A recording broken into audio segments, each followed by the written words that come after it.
We're back with Dr. Cara DeCosta. Cara, what are some common misconceptions about acupuncture? Most people think that it's very, very painful. Some people think that it doesn't really work. Some people feel as though acupuncture you could just do one time and be healed. So those are some of the common misconceptions that I've run into. Tell us about your work with athletes at the Olympics Training Center, and what was that like? It's always very encouraging. I had two opportunities. Once was in Lake Placid, and once very recently over at Colorado Springs, right before the going to Rio. And it's always inspiring. I spent a lot of time with the boxing team, also with the swimming team, with the water polo, some individual athletes, and even some that were there in residence training for the 2018 Winter Olympics. I spent a lot of time with the gymnastics men. So it was very just awe-inspiring seeing how much dedication, how much time and effort that these athletes put into their gifts. And it was great. It was just a pleasure to be able to help the athletes to be there on the team, because there's a sports medicine team that's in place, and the doctors such as myself and other professionals come through to help. I was really fascinated with the exercise physiologists, just looking at how they studied so hard to make sure that an athlete could get an extra millisecond, or how they could utilize their bodies to really get into the top potential. And it was just great. It's always a pleasure being there, helping and serving people who are trying to attain their goals and the gold. So it was great. You know, I was really intrigued just now when you were talking about the different tools you use for diagnostic and so on. Some I've never actually heard of. Okay. And I'm thinking an athlete or someone who goes to the gym regularly and so on. Are you someone that, or a doctor that somebody can go in and get a checkup to see if everything is working all right? Yes. I could do a fitness evaluation. Someone is going to the gym, they're not sure about whether or not they have a problem with their knees or their shoulder, etc. Even if someone is overweight and they wanted to find out the best way in order to utilize exercise and proper nutrition in order to get back to their body mass index, which is actually looking at the height and the weight. They need to get back to a number that's going to help them to be healthy and to have a longer productive life. Yeah, they can come to me. Is it an expensive? I mean, I know that's relative, but well, what kind of cost are you looking at? It's not very expensive. If someone is coming in for an evaluation, most people are treated through insurances, but I would say an average evaluation would be like $250. And for the acupuncture, it's usually $150 per session. And my office manager has put together a package, so if you come a certain number of times, then you pay less than that. I don't like to talk about money too much. I think it gets in between the doctor-patient relationship. Well, that's all right. I mean, you know, that's something we have to get past. It's business, you know. Right. You also run a business. But the other thing too, you're female physiatrist, and you do all these wonderful things. You've met some amazing people and different kinds of injuries. So I'm curious to know what are some typical injuries you notice among women?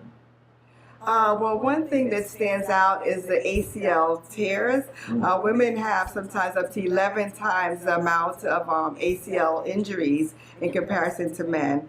And in female basketball players and female soccer players are on the top of that list. And the reason is, there have been lots of studies looking at that. One has to do with the angle and the wideness of the pelvis. So when you look at the pelvis to the patella, which is the kneecap, and look at that angle, it's called acute angle, it's larger in women than in men. We've also looked at how women jump and land and so forth, and it's different than the men, and that also puts them at a higher risk of getting an ACL tear.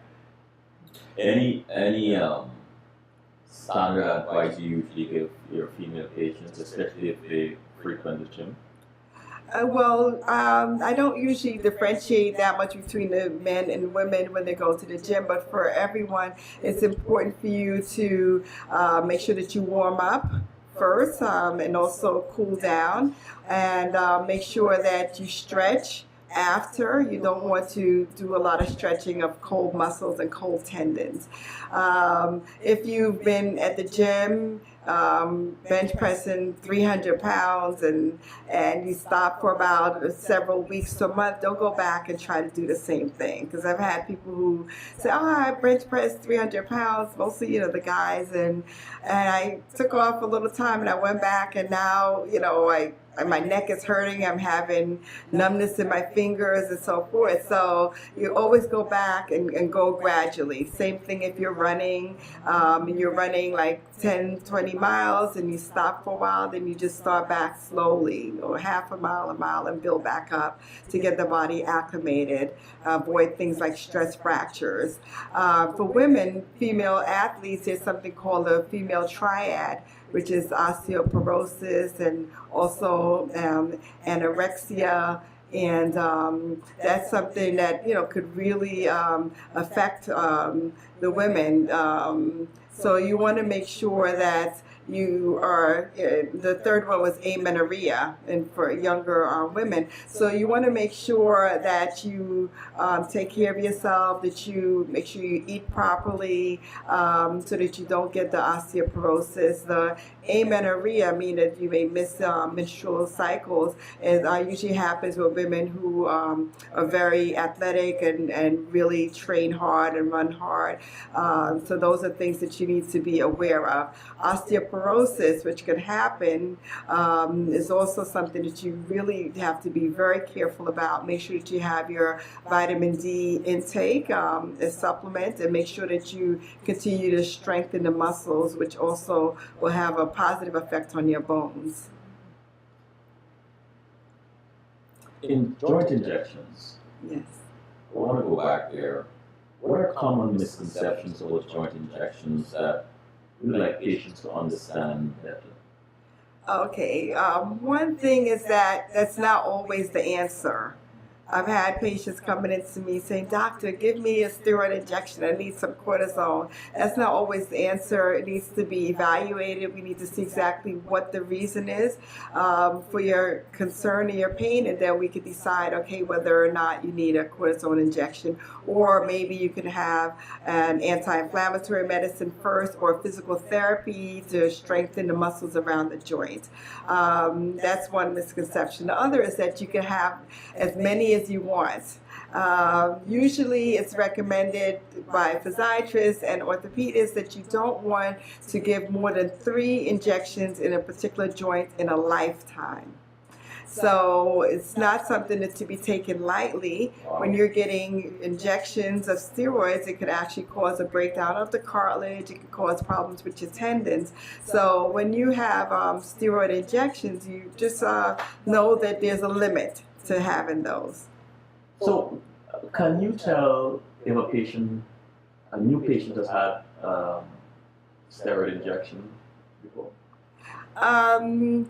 Not really. You would have to ask them about the steroid injection. Unless you do ultrasound or MRI, and the changes that are shown in the cartilage and the tendons could show that there's weakening or there's breakdown, and that would be one indication that the person may have had steroid before.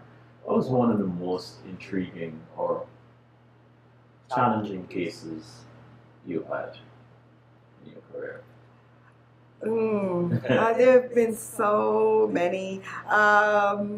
something I treat a lot is lumbar radiculopathy. I call it a ridiculously long word. All it means radiculopathy, and that means a pinched nerve. So a lot of times patients may come in with back pain and radiating to their legs. They may have weakness, and it's really my part is to help the patient to know that they can get better and they will get better, and that they may not have to have surgery and they may not be in a wheelchair.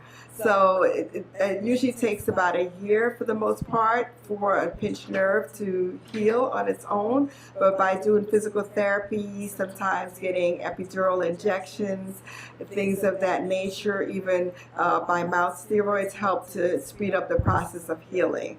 So it makes me feel very good when I see the patient after I've prescribed the treatment and they come in and I'm checking their reflexes or checking the strength.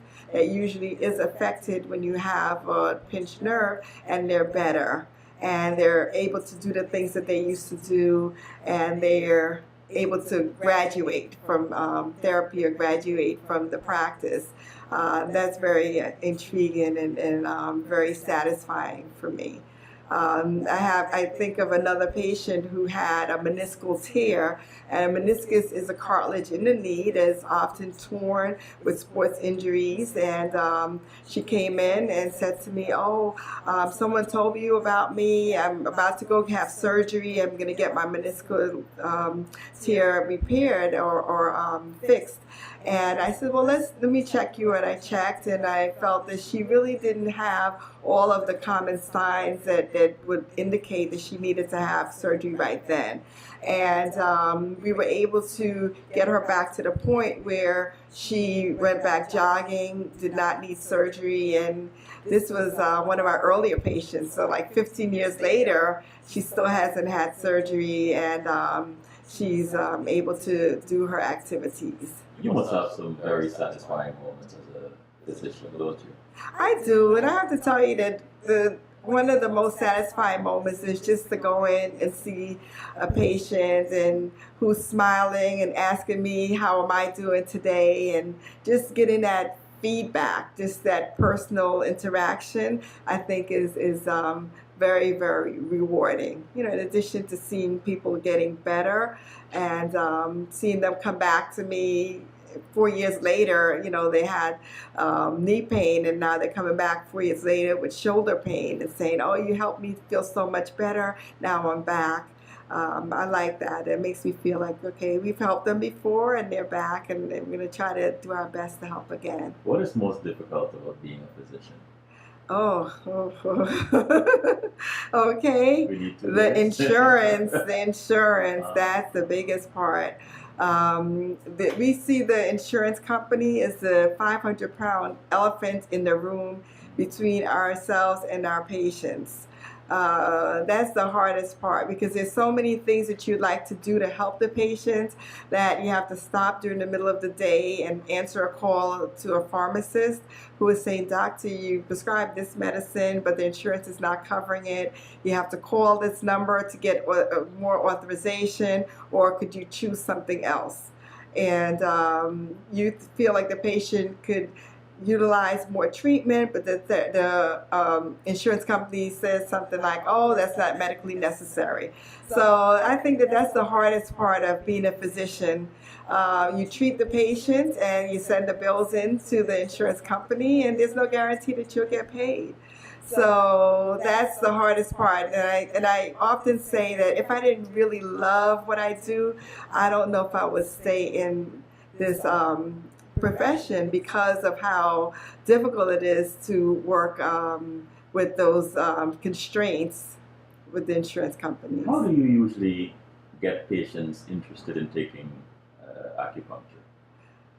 I just ask them if they would like to. I'll tell them when it's appropriate, and it took me many, many years to even suggest it. And the reason being is that most insurance companies do not cover acupuncture. So I think I was trained that, okay, if they're not going to cover it, then the patient probably will not pay for it or couldn't afford it.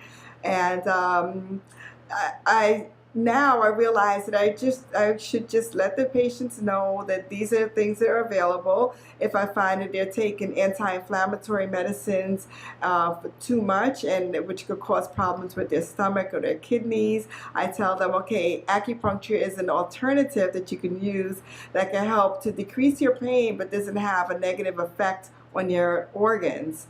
And of course, people who are taking opiates and narcotics that may become dependent, acupuncture is another way of helping them to have less dependency on the medications, and also has less side effects.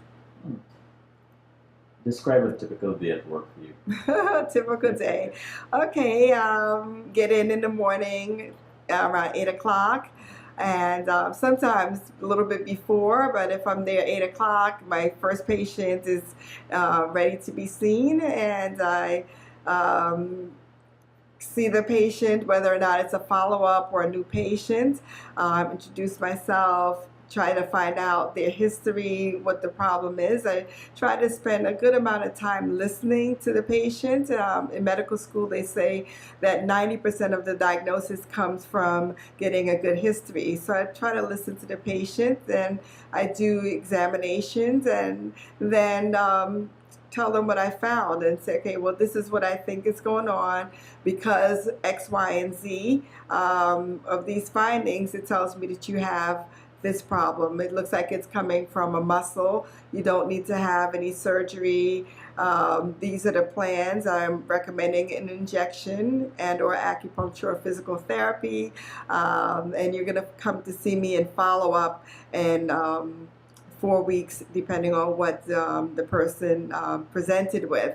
So I'll see patients all day, new patients, follow-up patients, acupuncture patients, and patients are also coming into the office for physical therapy. So I'm walking through the office. I have a front room and a back room. So as I pass by the waiting area, I'm like, hi, how are you doing? And just happy to see the patients, also helping them to feel welcomed. And just my staff is wonderful, and we just all work together. We all are very patient focused. So, you know, the patients' names are known, you know, at the front desk. Makisha Ayana will say, you know, hi, Mr. Jones, hi, so, goodbye, Mrs. Smith. So people know that we know them. Kamal has a very gentle personality that he takes care of any problems that the patients may have on the phone or in person, and try to help them to feel better.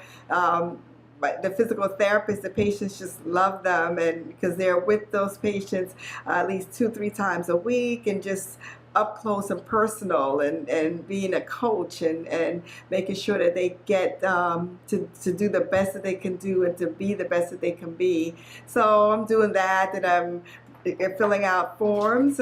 Patients come in and they need me to fill out forms for their jobs or their insurance, and I'm on the phone responding to patients or calling them about their the MRI results or the X-ray results, and you know, things like that.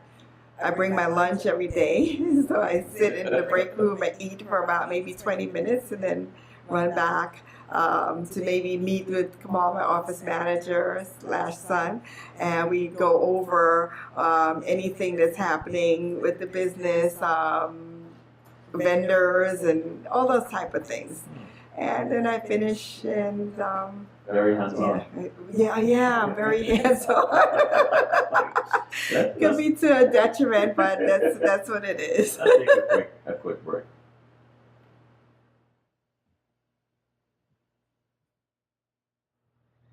We are back with the amazing Dr. Carol DeCosta. Carol, looking back on the long arc of your career, do you have any regrets at all? Regrets, I've had a few.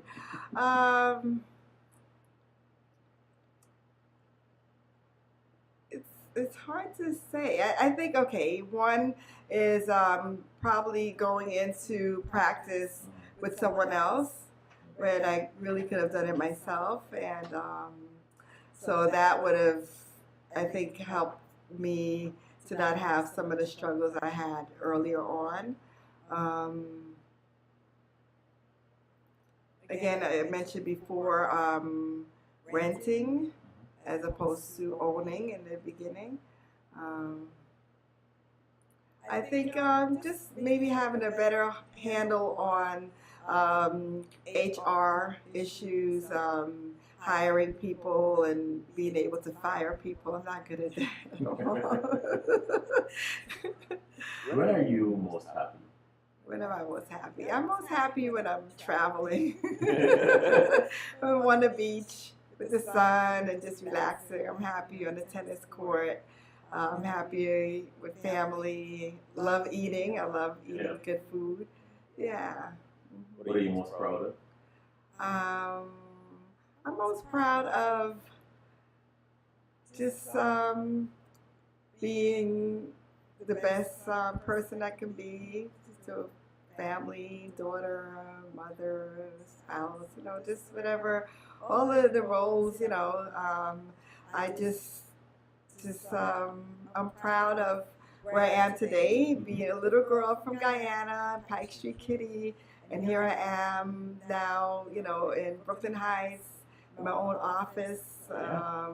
It's amazing sometimes. I'm like, wow, thank you, Jesus. Thank you, God, for blessing me.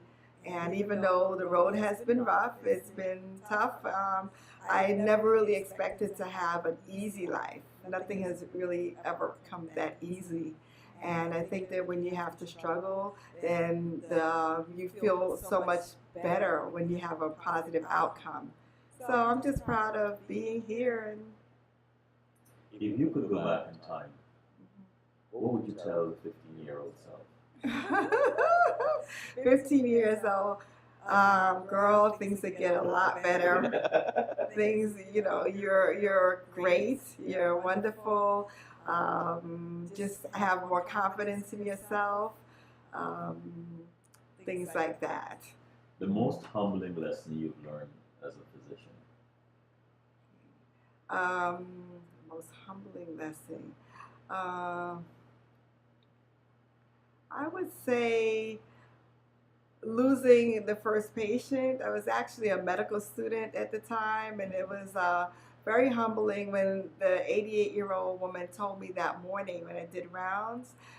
She said, I'm going to die today, and I didn't believe her. And while we were doing, going about our day, we got the call. It was called Dr. Starling, and Dr. Starling meant that somebody was dying, and the team needed to get to the bedside to try to resuscitate them. And we all went to the bedside, and there she was, and we tried our best, and she didn't make it. And it was very humbling. My residents and the fellow medical students were like trying to console me and say, oh, I'm sorry. And then I was trying to be brave, and so it was really humbling. She actually told you this? She told me, yeah. She said, I'm going to die today. Just a sweet little old lady, and she knew. Wow. So it was humbling because her vital signs were good. There was no real indication that she was going to die that day. How was that based on you as a person?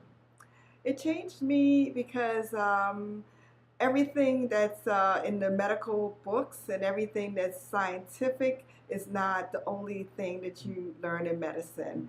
There's also a spiritual aspect of it, and also there's an art to medicine, and it's important to be a human being first and a physician after that. I have to ask you this question. What makes you laugh out loud? What makes you laugh out loud? What makes you laugh out? I think just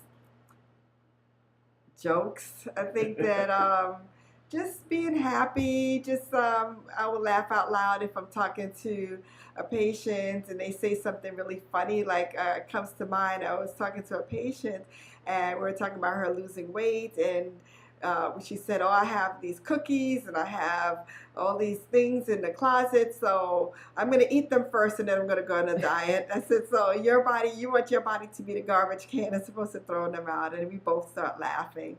So just funny things that people say, and I like to laugh, so this is not that hard to get me to laugh. Carol, thank you. Thank you. I appreciate you Thank you. inviting me. You're welcome. Good night. Good night.